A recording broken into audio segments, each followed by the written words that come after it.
কিন্তু মুশরিকদের মতোই তেমন। নাম আব্দুল্লাহ হয়েছে তাতে কিছু আসে যায় না, নাম আব্দুর রহমান হয়েছে তাতে কিছু আসে যায় না, নাম আব্দুল কুদ্দুস হয়েছে তাতে কিছু আসে যায় না। যে ব্যক্তি সালাত আদায় করে না, ইসলামে তার কোনো জায়গা নেই, সে মুসলমান নয়, সে ঈমানদার নয়। প্রমাণ আমি নয়, আল্লাহর নবী বলেছেন, মুসলিমের ৮২ নম্বর হাদিস, ইন্না বাইনার রাজুল ওয়া বাইনাশ শিরক ওয়াল কুফর তারকাস সালাহ, নিশ্চয় একটা ব্যক্তি, একটা মুশরিক, একটা কাফের, এদের মধ্যে পার্থক্য নামাজ, এদের মধ্যে পার্থক্য সালাত। সালাত সালাত নয়, সালাত নয়, সালাত নয়, সালাত ভিন্ন জিনিস। সালাত নয়, সালাহ অথবা নামাজ। নামাজ হলো আমাদের দেশীয় ফার্সি ভাষা, কিন্তু আরবিতে হয় সালাহ। সালাত নয়, সালাত নয়, সালাহ। কারণ লাস্টে হলো গোলতা, গোলতায় ওয়াকফ করলে তা হয় না, গোলতা মিলিয়ে পড়লে তা হয়, গোলতা হা হয়ে যায়। তার মানে সালাহ, যেই ব্যক্তি সালাহ ত্যাগ করে, যেই ব্যক্তি নামাজ ত্যাগ করে, সে মুসলমান নয়। যেই ব্যক্তি সালাহ আদায় করে, যেই ব্যক্তি নামাজ আদায় করে, এই ব্যক্তি হলো ঈমানদার। আর যে আদায় করে না, সে মুশরিক, সে কাফের। তিরমিজি ২৬১৮ নম্বর হাদিস, বাইনাল কুফরি ওয়াল ঈমান তারকাস সালাহ, নিশ্চয় একটা ঈমানদার আর একটা কাফের আর একটা মুশরিক।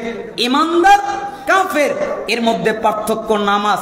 যারা ঈমানদার তারা নামাজ আদায় করে, যারা ঈমানদার নয় তারা নামাজ আদায় করে না। নামাজ কিন্তু বোঝানোর জন্য আমি বলছি, মূলত সালাহ।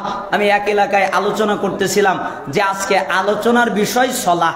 তো আমাকে একজন আলোচনার পরে জিজ্ঞেস করলেন, আচ্ছা আপনি যে ওয়াজ করলেন সালাহ, সালাহ কি? মানে উনি জানে না যে সালাহ কি। এই জন্য আমি নামাজ বলতেছি, বুঝতে পারছেন? যাতে বুঝতে পারেন, যাতে বোঝা সহজ হয়, এই জন্য বলছি। এটার অনুমতি আছে। তাহলে সালাহ যারা আদায় করে তারা হলো ঈমানদার, যারা সালাহ আদায় করে না এরা হলো কাফের।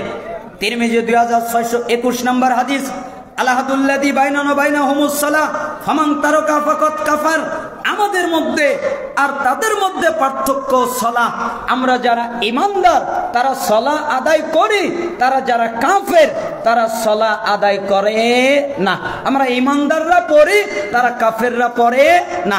আমাদের দেশে আবার এক শ্রেণীর হুজুর আছে, কয় যে সালাহ আদায় না করলে তাকে কাফের বলা যাবে না, সে তো অস্বীকার করে নাই।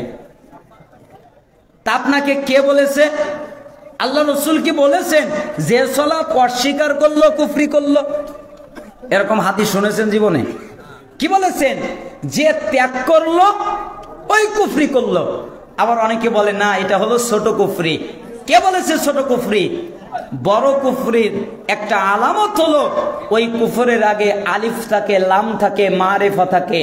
বাইনাল কুফরি ওয়াল ঈমান, এই কুফরের আগেও আলিফ লাম আছে, এই ঈমানের আগেও আলিফ লাম আছে। তার মানে প্রকৃত কাফের আর প্রকৃত ঈমানদার এদের মধ্যে পার্থক্য সালাহ। রাসূল সাল্লাল্লাহু আলাইহি সাল্লামের সাহাবী আলী রাদিয়াল্লাহু আনহু বলেন, মান লাম ইউসাল্লি ফাহুয়া কাফিরুন। যারা সালাহ আদায় করে না এরা হলো কাফের। আব্দুল্লাহ বিন মাসউদ রাদিয়াল্লাহু আনহু বলেন, মান তারাকাস সালাহ ফালা দীন লাহু। যারা সালাত ত্যাগ করে এদের কোনো দিন নেই, এদের কোনো ধর্ম নেই। আবু দারদা তিনি বলেন, লা ঈমানা লিমান লা সালাতা লাহু। ওই ব্যক্তির ঈমান নেই।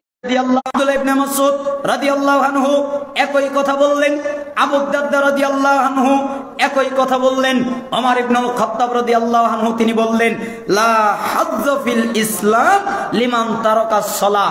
ওই ব্যক্তির ইসলামে কোনো জায়গা নেই, ওই ব্যক্তি ইসলামে কোনো জায়গা পাবে না। ইসলামের জায়গা থেকে মুক্ত যেই ব্যক্তি সালাত আদায় করে না, সালাহ আদায় করে না, ওই ব্যক্তির ইসলামে কোনো জায়গা নাই। তাহলে নামাজ আদায় না করলে মুসলমান কি?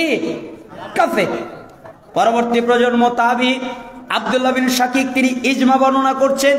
তিরমিজি 2622 নম্বর হাদিস, কানা আসহাবু মুহাম্মদ সাল্লাল্লাহু আলাইহি ওয়াসাল্লাম লা ইয়ারাউনা শাইআম মিনাল আ'মাল তারকুহু কুফরুন গায়রা সালাহ। সাহাবীরা আমলের মধ্যে কোন আমল ছেড়ে দেওয়াকে কুফরি মনে করতেন না, একমাত্র সালাত ছাড়া। কেউ যদি সালাত ছেড়ে দিত তাহলে তাদেরকে কাফের মনে করা হতো।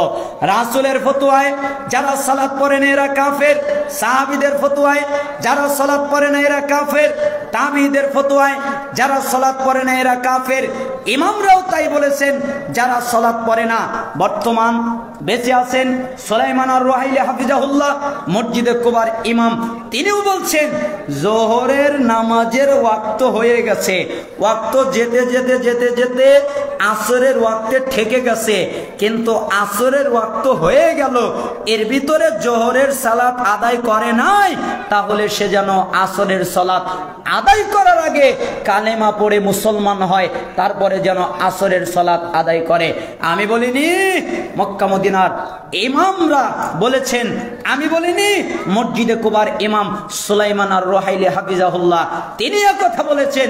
আমি আপনার সামনে শুধু তার কথাটা নকল করলাম। তাহলে বেনামাজি কত খারাপ। যারা সালাত আদায় করে না এদের সাথে মেয়েকে বিয়ে দেওয়া যাবে না, মেয়েকে বিয়ে দিলে বিবাহ বৈধ হবে না। যারা সালাত আদায় করে না এদের সাথে মেয়েকে বিয়ে দেওয়া বৈধ নয়। আপনি খালি শুনেছেন, কয় আপনার কয়টা ছেলে মেয়ে? কয় আলহামদুলিল্লাহ আমার 3টা জান্নাত। বুঝেছেন? জান্নাত মানে কি? 3 মেয়ে। আরেকজনকে জিজ্ঞেস করে আপনার কয়টা? কয় আমার 2টা জান্নাত। আরেকজনকে জিজ্ঞেস করে আপনার কয়টা? কয় আমার 1টা।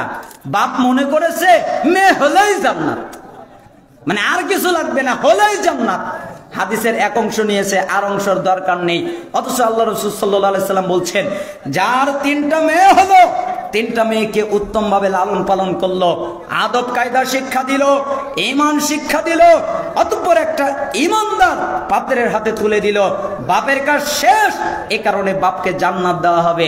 তো আপনি যে আপনার মেয়েকে কাফেরের হাতে তুলে দিয়েছেন, আপনি যে আপনার মেয়েকে বেনামাজির হাতে তুলে দিয়েছেন, আপনি যে আপনার মেয়েকে মুশরিকের হাতে তুলে দিয়েছেন, তাহলে আপনার অবস্থা কি হবে? বেনামাজির সাথে বিয়ে দিলে বিয়ে বৈধ নয়, বিয়ে জায়েজ নয়, ওটা বিয়ে হয়নি। যতদিন সংসার করবে ততদিন জিনা হবে, ওই জিনার গুনাহ ওই মেয়ের বাপের গাড়েও এসে উপস্থিত হবে। আপনি চাকরিজীবী খোঁজেন, আপনি সরকারি চাকরি করে কিনা দেখেন, কত টাকা ইনকাম করে এটা দেখেন, কিন্তু তার ঈমান আছে কিনা এটা আপনি দেখার প্রয়োজন মনে করেন না। আরেকটি ফতোয়া, আপনি যদি নামাজ আদায় না করেন, সালাত আদায় না করেন, তাহলে আপনি আপনার মেয়েকে বিয়ে দিতে পারবেন না, এটাও বৈধ নয়, জায়েজ নয়। 3, স্বামী সালাত আদায় করে, স্ত্রী সালাত আদায় করে না, স্ত্রী সালাত আদায় করে, স্বামী সালাত আদায় করে না, তাহলে এদের বিবাহ বিচ্ছিন্ন হয়ে যায়। যেটা সূরা মুমতাহিনার 10 নম্বর আয়াতে আল্লাহ তাআলা বলেছেন, স্ত্রী সালাত পড়ে, স্বামী পড়ে না, স্বামী পড়ে, স্ত্রী পড়ে না, এদের বিয়ে হয় বিচ্ছিন্ন। আর এটাকে বলা হয় অটো তালাক। তালাক দিতে হয় না, এমনিতেই তালাক। তার মানে সালাত আদায় না করলে স্ত্রী বৈধ থাকে না, সালাত আদায় না করলে স্বামী বৈধ থাকে না, অবৈধ হয়ে যায়।